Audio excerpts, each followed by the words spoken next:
Истиғфар барлық дертке дауа. Қазақ халқы бір Алладан басқа тәңір жоқ екенін мойындап қана қоймай, пайғамбардың үмметіне лайық кемел мұсылман болуға ұмтылды. Асыл дініміз адамзатқа өмір сүрудің, жақсылық жасаудың, адамды қадірлеудің маңыздылығын ұқтырғаны шындық.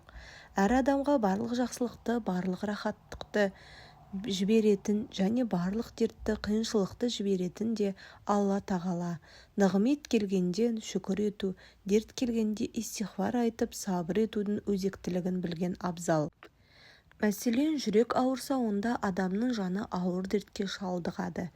Пайғамбар адамның бойында бір уыс ет бар, егер ол ауырса, бүтін дене ауырады деп айтқан хадисінде бұл бір уыс еттің жүрек екенін айтады. Мұнда пайғамбардың жүрегі рухани дертке шалдыққан адамды ауру деп айтуы, адамның барлық амалы, іс-әрекеті оның жүрегіне байланысты.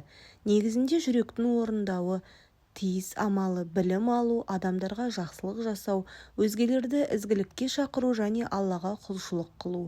Өйткені Алла тағала Құранда: мен жын адамдарды өзіме құлшылық жасаулары үшін ғана жараттым деп айтқан.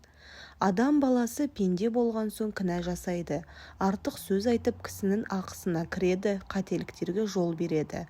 Мұндай кезде пенде жаратушы иемізден кешірім сұраудың дұғасы истиғфар айтуы. Истиғфар айту дегеніміз Алла мені кешір деген сөз. Қасиетті Құранда Раббыларынан кешірім тілеңдер, сосын оған тәубе етіңдер. Ол аспаннан нөсерлетіп жаңбыр жаудырып, қуаттарына қуат қосады. Еш уақытта қылмыс жасаудың жолына түспеңдер деген. Сондықтан Алла тағаладан кешірім тілеп истиғфар айту қиындықтан шығарып, ризық несібені арттырады. Сол үшін истиғфарды көп айтуды әдетке айналдыру керек. Пайғамбарымыз күніне кемінде 70 рет истиғфар айтып, Алладан кешірім сұрайтын болған. Истиғфар айту түрлі қауіп-қатерден алдын алады және Алланың азабынан қайтарады. Истиғфардың ең көп кездесетіні астағфируллах әл-азим уә атубу илейх. Қазақшалағанда, ұлы Алла, мені кешіре гөр және мен өзіне тәубе етемін деген сөз. Сондықтан күні сайын астағфируллах немесе астағфируллах әл-азим уә атубу илейх деген дұғаларды жиі айтыңыз. Пайғамбарымыз сәйдулі истиғфар деп атаған дұғасы бар. Ол мынандай: уа Алла тағалам, сен менің Раббымсың, сенен басқа тәңір жоқ. Мені сен жараттың, мен сенің құлыңмын, күш-қуатымның жеткенінше сенің уәдеңде берік ұстауға тырысамын. Жасаған жамандықтарымның сорынан саған сыйынамын. Бойымдағы бар нығметтеріңді мойындаймын, күнәмді да мойындаймын. Мені кешіре гөр. Себебі сенен басқа ешкім күнәларымды кешіре алмайды.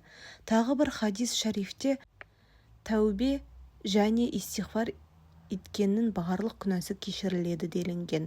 Тәубе көңілмен, истиғфар тілмен болады. Жалпы көп зікір ету, уақытында ғибадат ету, күнәлардан тыйылу, ізгі істерді көбейту, ата-ананың қызметін жасап дұғаларын алу, отбасындағы аға-іні, апа-сіңілі, ерлі-зайыптылар өзара жақсы қарым-қатынаста өмір сүру, қоғамдағы мұқтаж жандарға, жетімдерге көмектесу, қияметті көп еске алу, өлімді ұмытпау. Бір минутта астағфируллах сөзін 100 шақты рет айтуға болады.